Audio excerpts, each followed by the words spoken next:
toutes et à tous, soyez le ou la bienvenue.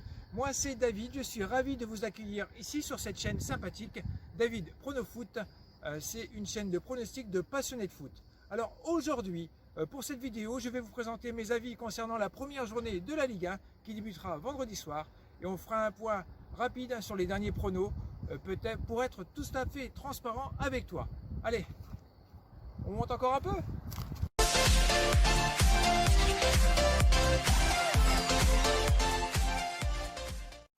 Notre dernier prono de la chaîne, c'était le combo avec le PSV et le Dynamo Zagreb lors des matchs de qualif pour la Ligue des Champions. Et nous avons trébuché car la Legia est revenue au score, donc les Croates n'ont pris que le nul. Alors, juste avant de commencer, je dédicace cette vidéo à ma petite femme qui est restée au chevet de son père pour des problèmes de santé à Istanbul. Car ici, c'est Bodrum, il y a le Kavak, c'est Nice, c'est Viorum, Közüm. Alors bien sûr, si tu n'es pas encore abonné, je t'invite tout naturellement à nous rejoindre pour soutenir cette chaîne de passionnés de foot. On est à peu de choses près 2450 à cette heure-ci. Un passionné de foot, c'est celui qui va privilégier un beau match par rapport à son pari. Alors oui, si vous voulez du 100%, c'est pas ici que ça se passe, soyons honnêtes. Et même avec une boule de cristal, on ne voit pas tout, n'est-ce pas? Allez, lors de la seconde journée de Ligue 2, on a fait un correct 5 sur 9 pour la reprise de Ligue 1 avec du public. Vous savez aussi bien que moi, ça ne sera pas simple à pronostiquer, car on doit se baser sur les équipes montantes de D2 comme 3, Clermont, qui veulent en démordre. Alors, également sur les départs et arrivées des effectifs, avec le retour de prêt, avec des joueurs qui voulaient plus ou moins revenir dans leur club et les joueurs libres. Il est intéressant de voir que l'OM, le PSG, Nice et Rennes par exemple font partie des clubs les plus actifs du mercato. J'ai essayé de prendre ces paramètres et d'autres non cités, ainsi que bien évidemment les matchs amicaux. Avant de vous présenter mon avis, sachez que la chaîne misera 5 € sur chaque rencontre. Concernant les scores, je ne les commenterai pas. Voici ce que je vous propose. Le match d'ouverture de cette saison, c'est vendredi soir entre Nantes et Monaco. Après un déplacement réussi à Prague en milieu de semaine, ça pourrait donner aux Monégasques un avantage certain en termes de réglage tactique, notamment avec l'arrivée du jeune néerlandais prometteur Miron Boadou. De plus, en forme, Kevin Volland a connu sa meilleure saison de l'année. Côté des Canaries, on dirait qu'une certaine stabilité est en cours, sauvée de la relégation. Camboiré espère compter sur les arrivées de Cyprien et de Descamps pour redynamiser un peu le jeu. Les hommes du Rocher devraient l'emporter sans surprise, non pas par l'effectif, mais par des rumeurs de vestiaire avec le départ de Ludovic Blas pour l'Allemagne par exemple. L'AS Monaco à la cote de 1,50.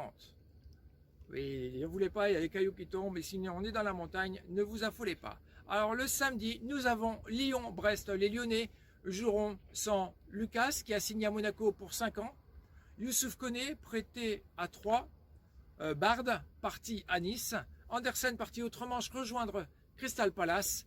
Aulas a fait rentrer une trentaine de millions d'euros dans les caisses.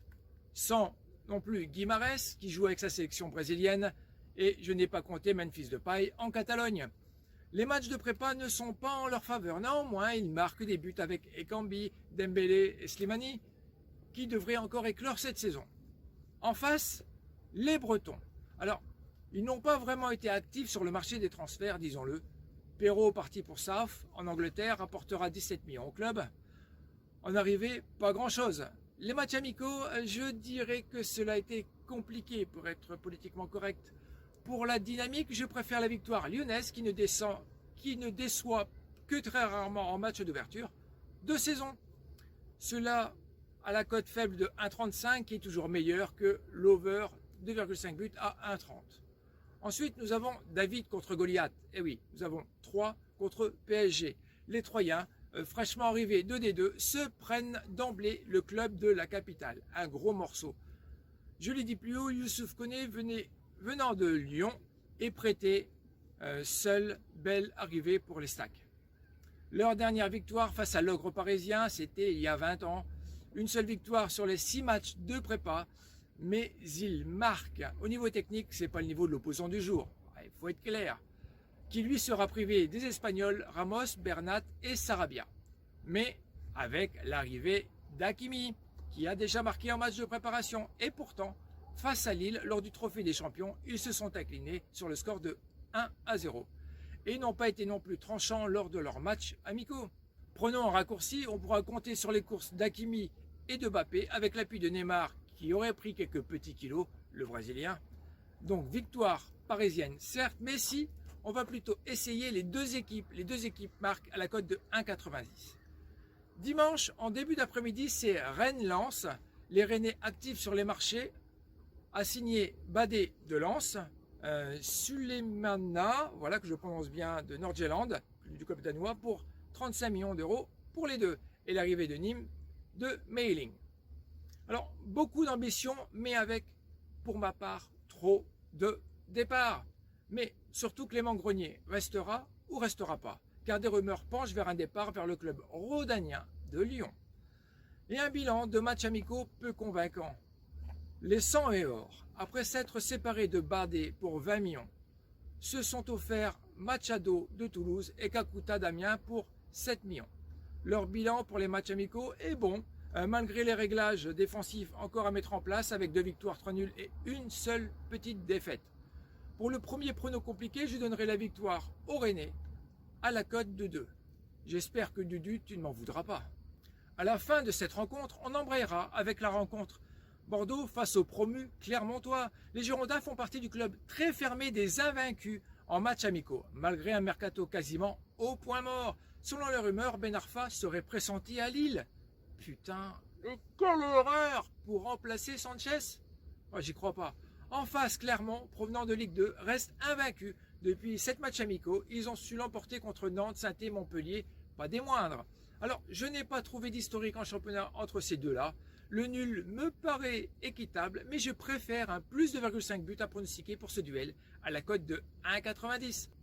On poursuit avec Nice-Reims. Je le disais en intro, l'OGC Nice n'a pas chômé cet été pour recruter près de 30 millions pour 5 joueurs dont le Barcelonais Toledo et l'ancien Lyonnais, avec pas mal d'entrées et de sorties. Un gros coup de pouce pour ces Niçois. Néanmoins, les matchs amicaux montrent encore des réglages à faire. Reims avait pourtant bien entamé ses matchs amicaux, mais reste sur 2 défaites consécutives face à Lens et à Hoffenheim, le club allemand. Dia, le meilleur buteur rémois, a été vendu au Villarreal pour 15 millions et en achat rien. Cela risque d'être tendu avec l'effectif en place pour cette saison, mais le mercato n'est pas encore terminé. Nice me semble plus en jambes et a les moyens techniques, j'y crois en leur victoire à la cote de 1,88. Passons à Saint-Étienne-Lorient, toujours dans le même créneau horaire. Saint-Étienne n'a rien acheté et n'a rien vendu non plus. Par contre, on peut se féliciter des prolongations de Mouefek et de Hamouma. Certainement pour garantir une certaine stabilité dans le vestiaire, pas comme la saison passée où il y a eu des épisodes genre Dallas. Alors, on a Kolodjezak, Kazri et Hamouma qui doivent encore se trouver pour passer un cap. De l'autre côté, nous avons les Merlus, après une saison contrastée, bonne à la maison et catastrophique à l'extérieur. Leur dernière victoire à l'extérieur date d'octobre. Eh oui, j'ai bien regardé, ils sont en mode écureuil, pas de dépenses pour de nouveaux joueurs, mais il y a signature de prolongation de contrat pour Abergel, Lemoine et Ergo. Mofi et Boigard se révèlent de plus en plus avec un bilan très favorable lors de leurs matchs amicaux. Une première victoire des Lorientais serait une belle surprise et on va la tenter à la cote de 3,20. Allons en Alsace où Strasbourg va recevoir le SCO d'Angers. Alors les Strasbourgeois, après avoir joué les Suisses ou les Allemands en match de prépa, leur bilan n'est pas rose, franchement. Séparé de Simakan, de Mitrovic, pour renflouer les caisses pour près de 19 millions, pourrait-on compter sur un Kevin Gamero de retour de prêt du FC Valence? Bonne question. Juste pour aider Thomasson ou à York? Probable. Les Angevins, quant à eux, alors c'est la copie conforme de Lorient. Bon à la maison et effroyable à l'extérieur. Grosse perte de l'homme providentiel de la saison passée, Ait Nouri est parti tenter l'aventure en Angleterre avec les Wolves de Wolverhampton. Mais aussi, cela, faut pas se voiler la face, ça renfloue les caisses. Traoré et Capel seront encore présents une année supplémentaire. À la Méno, je pense, on aura une drôle de rencontre et pour le premier nul et voire le seul à la cote de 3,40. On arrive au 9e et avant-dernier match qui n'est autre que Metz-Lille. On note le départ d'Ambrose pour Ostende en Belgique. Ensuite, rien de très spécial, voire pas grand-chose non plus. Ce qui engendre une bonne stabilité. La preuve, lors de leurs 3 matchs amicaux, c'est 3 victoires. Cependant, qui sera le buteur de cette équipe? Aujourd'hui, aucune idée. En face, le tenant de titre de la saison passée, qui a d'ailleurs remporté le trophée des champions face au PSG sur le score de 1-0, avec un but de Dzeka, malgré la vente de Soumaré et Maignan pour l'AC Milan pour environ 42 millions d'euros et un Iconé pressenti également à partir. Si vous avez des infos, je suis bon à prendre. Avec cette confiance, je partirai vers la victoire des gars du Schnorr à la cote de 1,70. Montpellier-Marseille pour conclure cette journée. Il est temps d'ailleurs que cela commence, car ça commence à chauffer même à l'ombre sévère. Les Héroltais sont durs à suivre. Je m'explique, leur match de prépa, c'est on gagne, on perd, on gagne, on perd, on gagne, on perd. Difficile d'établir des certitudes. Alors, à ce niveau, côté transfert, pas grand-chose à se mettre sous la dent. Savanier et Laborde quitteraient le club. J'ai vérifié les infos via plusieurs sources. Et où vont-ils? J'en sais rien. Côté marseillais, on a retrouvé de la sérénité et surtout des résultats. Si j'étais mauvaise langue, j'aurais dit que c'est depuis le départ de Thauvin pour le Mexique. Allez, côté effectif, ça bouge pas mal avec les rentrées de Santos, de Bellardi, de la petite pépite brésilienne Gerson à 20 millions d'euros, et les départs de Strootman, Sakai et Perrin, et les libérés de tout contrat, Pelé, Nagatomo, Kawi et Valère Germain. Comment c'est possible qu'à 31 ans, il n'ait nulle part où aller? Je le verrais bien, moi, Valère, à Lille. D'ailleurs, si tu nous entends, Valère. À l'extérieur, contre les Portugais, c'est 2 nuls, sinon le reste à la maison, que du bonheur pour ces matchs de préparation.